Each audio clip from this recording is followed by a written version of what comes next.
नमस्ते बच्चों, स्वागत है आपका ज्ञान खजाना चैनल पर। आज हम पढ़ने जा रहे हैं सीबीएसई क्लास 6 एसएसटी चैप्टर 3 स्थल रूप एवं जीवन। तो इस चैप्टर में हम बेसिकली पढ़ने वाले हैं लैंडफॉर्म्स के बारे में। लैंडफॉर्म को हम हिंदी में स्थल रूप बोलते हैं। जैसा कि फर्स्ट पैराग्राफ में आपके बताया गया है कि इस धरती पर बहुत सारे जीव रहते हैं और मानव भी इन जीवों में से एक है। आपने धरती के कई रूप देखे होंगे, जैसे कहीं पर पहाड़, कहीं मैदान, कहीं रेगिस्तान। इन्हीं सभी रूपों को स्थल रूप कहा जाता है। आइए एक बार अच्छे से हम स्थल रूप की डेफिनेशन देख लेते हैं। हमारी पृथ्वी की सतह पर अलग अलग तरह की आकृतियाँ या शेप होती है जिन्हें हम स्थल रूप कहते हैं। यह प्रकृति द्वारा बनाई जाती है और इनमें जो है लगातार बदलाव भी होते रहते हैं। इनमें से कहीं बहुत ऊंचे होते हैं और कहीं ज़मीन समतल होती है और कहीं ज़मीन बहुत ही गहरी होती है। नेक्स्ट स्लाइड में हम पढ़ेंगे इनके टाइप्स के बारे में।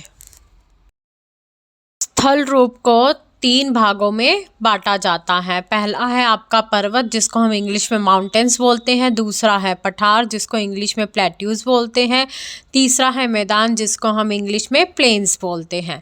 आप अब मुझे कमेंट सेक्शन में बताइए कि आप कौन से प्लेन से हैं, मतलब आप कौन से मैदानी इलाके से ये वीडियो देख रहे हैं।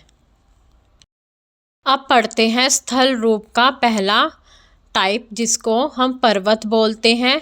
पर्वत पृथ्वी की सतह के वह भाग होते हैं जो अपने आसपास की भूमि से काफ़ी ऊंचे हो जाते हैं और इन पर जो है आमतौर पर नुकीली शिखर या चोटियाँ होती हैं। अब पर्वतों से ही मिलती जुलती एक चीज़ होती है जिनको हम पहाड़ियाँ और इंग्लिश में हिल्स कहते हैं। अब ये हिल्स क्या होती हैं? पहाड़ियाँ पृथ्वी की सतह से उठे हुए वह भाग होते हैं जो आसपास की भूमि से तो ऊंचे होते हैं मगर पर्वतों से उतने ऊंचे नहीं होते। कहने का मतलब ये है कि पर्वत जो होते हैं वो ऊंचाई में ज़्यादा होते हैं और पहाड़ियाँ हिल्स जो होती हैं उनकी ऊंचाई पर्वत के मुकाबले छोटी होती है। हम पर्वत को छोटे पहाड़ या हिल भी कहते हैं। चलिए अब एक फैक्ट के बारे में जानते हैं। क्या आप जानते हैं जब पर्वत इतने ऊंचे हो जाते हैं कि उन पर हमेशा बर्फ़ जमी रहती है तो उन्हें हम हिमनद या ग्लेशियर भी कहते हैं। नेक्स्ट पेज में आपको जो है दुनिया भर के बहुत सारे माउंटेन्स, फेमस माउंटेन्स के चित्र दिए गए हैं। आप इन्हें देख सकते हैं और इनका नाम भी याद कर सकते हैं, जैसे माउंट एवरेस्ट, माउंट कंचनजुंगा और बहुत अलग अलग तरह के माउंटेन्स। चलिए आइए अब पढ़ते हैं इन माउंटेन्स के बारे में। सबसे पहले है माउंट एवरेस्ट, जो नेपाल से लेके तिब्बत की सीमा पर स्थित है और यह दुनिया की सबसे ऊंची चोटी है। इसकी ऊंचाई कितनी है? 8,848 मीटर। दूसरा है आपका कंचनजुंगा, जो भारत और नेपाल की सीमा पर है और यह दुनिया की तीसरी सबसे ऊंची चोटी है। अगला है आपका एंडीज पर्वतमाला, जो दक्षिण अमेरिका में फैली हुई है और यह दक्षिण अमेरिका में फैली हुई सबसे लंबी पर्वत श्रृंखला है। फिर है माउंट अंकु, यह एंडीज़ की सबसे ऊंची चोटी है। इसके साथ ही आप जो है अन्य पर्वत श्रृंखलाओं के बारे में भी पढ़ सकते हैं।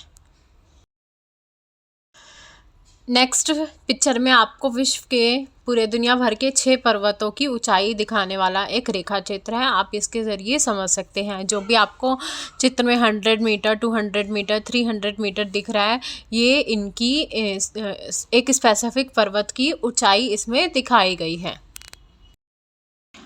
नेक्स्ट पैराग्राफ में हमें हिमालय जैसे पर्वतों के बारे में बताया गया है जो ऊंचे होते हैं और नुकीली चोटियों वाले होते हैं। इन्हें नवीन या युवा पर्वत कहा जाता है, जिन्हें बने हुए लाख वर्ष ही हुए हैं। चलिए अब पढ़ते हैं हिमालय की कुछ विशेषताओं के बारे में। हिमालय सबसे नवीन पर्वत श्रृंखला मानी जाती है। नवीन का मतलब होता है नया, तो हिमालय जो है सबसे नई पर्वत श्रृंखला मानी जाती है क्योंकि यह पृथ्वी के इतिहास में हाल ही में बनी है और इसकी ऊंचाई भी काफ़ी अधिक है और उसकी चोटियाँ भी नुकीली है। कई पुरानी पर्वत श्रृंखलाएं भी है जैसे अरावली पर्वतमाला। अब इनकी जो चोटियां हैं वो क्या है, वो घिस चुकी है और इनका आकार कैसा हो गया है, गोल हो गया है। मगर हिमालय का निर्माण अभी भी जारी है। इसी कारण जहाँ पे भी हिमालय पर्वत है वहाँ पे भूकंप और भूस्खलन जैसी घटनाएं आमतौर पर होती रहती हैं। तो आइए एक बारी नए पर्वत और पुराने पर्वत में डिफरेंस को अच्छे से कर लेते हैं। पहला पॉइंट है बनने का समय, यह हाल ही में बने हैं। पुराने पर्वत इन्हें बने हुए बहुत समय हो चुका है। ऊंचाई, यह ऊंचे होते हैं और नुकीली चोटियां होती है। पुराने पर्वत की ऊंचाई कम हो गई है क्योंकि यह समय के साथ साथ घिस चुके हैं और इनकी चोटियां गोल हो गई है और ढलान समतल हो गई है।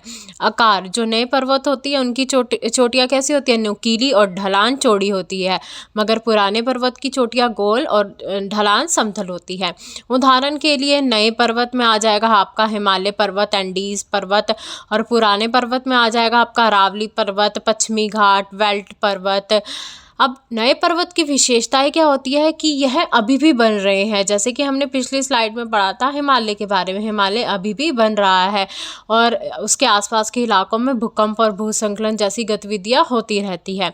पुराने पर्वत जो होते हैं वह स्थिर है, मतलब उनका जो भी बनने का काम है वो रुक चुका है और इनके इलाके में बहुत कम भूकंपीय गतिविधियां होती हैं। चलिए आइए अब पढ़ते हैं एक इम्पोर्टेंट पॉइंट के बारे में, जो है पर्वतीय वन। पर्वतीय क्षेत्रों में उगने वाले वनों को पर्वतीय वन कहा जाता है। पर्वतीय क्षेत्रों की ढलानों पर खास प्रकार के वन पाए जाते हैं, इनको भी हम पर्वतीय वन कहते हैं। यहाँ पर जो पेड़ होते हैं वो कौन से होते हैं, चीड़, पाइन, देवदार, डोडर, फर एंड स्प्यूस। और आप अगर इन पेड़ों की पहचान करना चाहते हैं तो आप सभी लोगों ने कभी ना कभी क्रिसमस ट्री देखा ही होगा। तो ज़्यादातर जो पहाड़ी इलाकों पर पेड़ उगते हैं उनका आकार या शेप कैसी होती है, जैसे कि एक क्रिसमस ट्री होता है। नेक्स्ट टॉपिक है हमारा मोस, जिसको हम काई भी बोलते हैं। ये फूलों और वास्तविक झाड़ियों से ढका हुआ पौधा या वनस्पति होता है जो ऊंचाई, नमी और ठंडे मौसम वाले क्षेत्रों में पाया जाता है। अगला है हमारा टॉपिक लाइकन, जो पौधे की समान एक तरीके का जीव होता है, मतलब ऐसा जीव होता है जो पौधे की समान दिखता है और यह नॉर्मली चट्टानों, पेड़ों और वृक्षों पर उगते हैं। तो इसी के साथ चैप्टर 3 पार्ट 1 जो है हमारा वो फिनिश होता है। पार्ट 2 मैं जल्दी अपलोड करूँगी। And if you have any doubt you can comment in the comment section and please do like this video and subscribe my channel.